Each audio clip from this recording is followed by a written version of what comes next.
Um, When did you start? You said you started comedy about 7 years ago. Tell us about the first time when you did start. I was dragged kicking and screaming to my first mic by my friend Christina. Mhm. I kind of mentioned it at work when I was working at McDonald's, and I was at McDonald's Grand Canyon at the time because my McDonald's like took me out to the different stores Mhm. for when corporate was coming to visit. But my friend, like I told two of my coworkers, it's like, Celia, you would be so good at it. You have the cadence for comedy. And they kept saying I had cadence. And I'm like, I don't know what the f- is. Mhm. Um, and then a friend names like pops up. He's like, "Oh my God, you're so funny. You're good at stand up." And then like the other friend was all like, "My friend actually runs a comedy open mic in Flagstaff." And I'm like, "There's a comedy open mic in Flagstaff." He's like, "Yeah, just specifically like all comics." I'm like, "What do you have to do to apply? Is there like a class or something?" He's like, "No, you just go and sign up." I'm like, "Huh, okay." Then I went back to like taking people's orders. But I told my friend Christina, and she gets like super and like ADD, and she's all like always like high energy and like bouncy. Mhm. But I tell her, and she grabs my arm. She's like, "Oh my God, you'd be so good at it. When is it? When does it start? How long time? How much time do you have to prepare?" And she's like, "What day?" And I'm like, "I don't know. I don't know. I don't know." So like I don't like research anything. She just calls me on a Tuesday Mhm. and says, like she calls me, it's like, "Hey Celia, the open mic starts at 6:30. It is 6:05 now. I'm on my way to come pick you up. Don't run away." Don't run And away. like, yeah, she said that, and I'm like, okay, I won't. And then I started throwing everything in my bag so I could run away. Uh-huh. Um, I was just gonna run to the library, and I'm like, she'll never find me there. She would have because she knows that's where it always was. But yeah, so I get out of my house, I like turn and I lock the door, and she has a Prius, and she like snuck around the corner. And Oh, by the time I turn man. around, she's like sitting on the hood of her car by the time I finish locking my door. And they're and she's just sitting there with her little Starbucks coffee, and she's like, "I need to try and run." She's like, "Let's go." And she jumps off the hood. And I'm Man, all like, she did what I had to do to get this interview from you. Like, she had to pop up. I've been like, wait, God. we get in the car, and like we're driving, and she's like, "How are you feeling?" And I'm like, "I don't want to do this." And she's like, "Would you feel better if I bought you a shot?" And I'm like, "Can I have two?" And she's like, "You can have as many as you'd like." And like we get there, and there's like, I think signed up, or I was the 12th person. Mhm. Um, Flagstaff is a very supportive place, and there's not a lot of comments. Like everybody gets like 10-minute increments versus like 5 3-minute increments. Oh my gosh, for the And if first it's like time, only 10 three minutes. comics, everybody gets 20.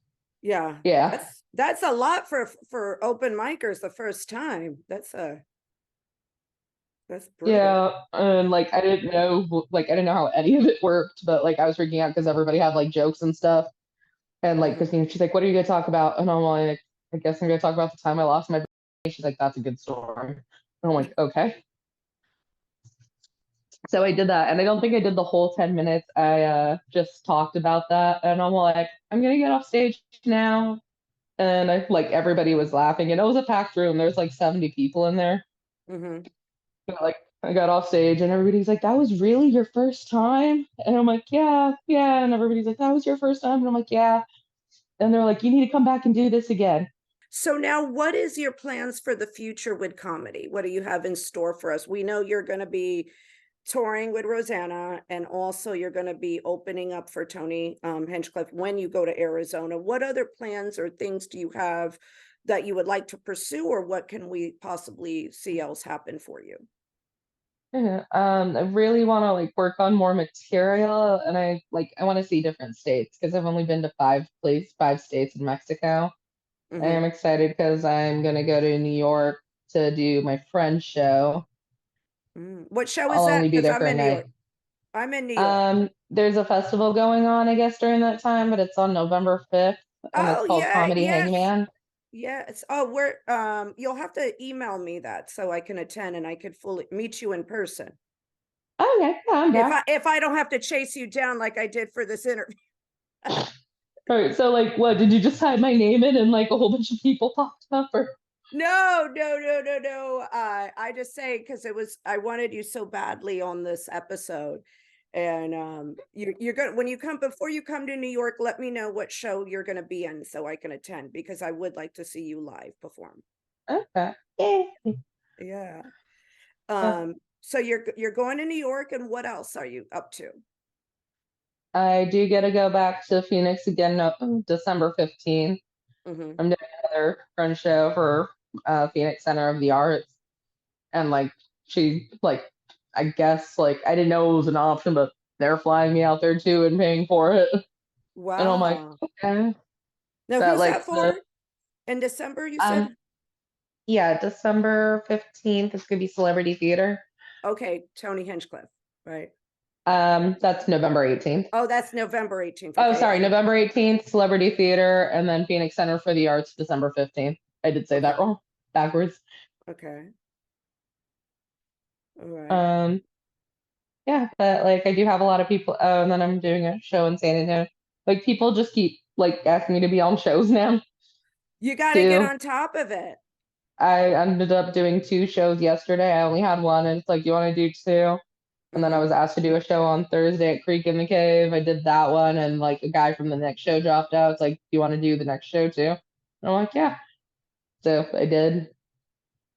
So like I've just been like waking up. It's like, hey, do you want to be on my podcast? Hey, do you want to do the show? And I'm like, okay.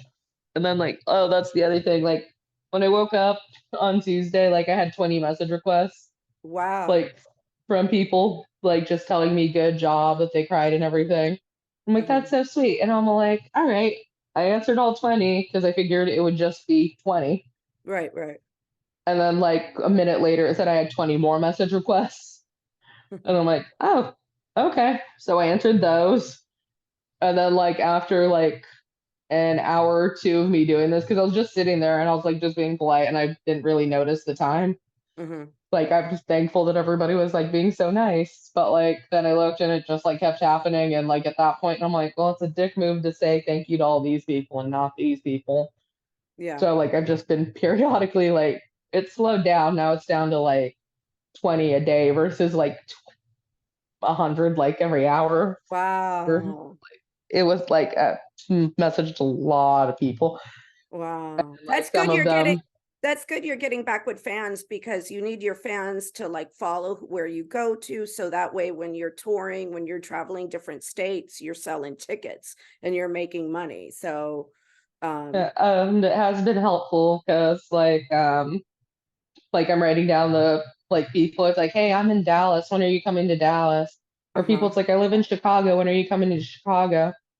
So like figuring out like how many people like if I actually do go to these places would be like, yeah, I'm gonna go watch her.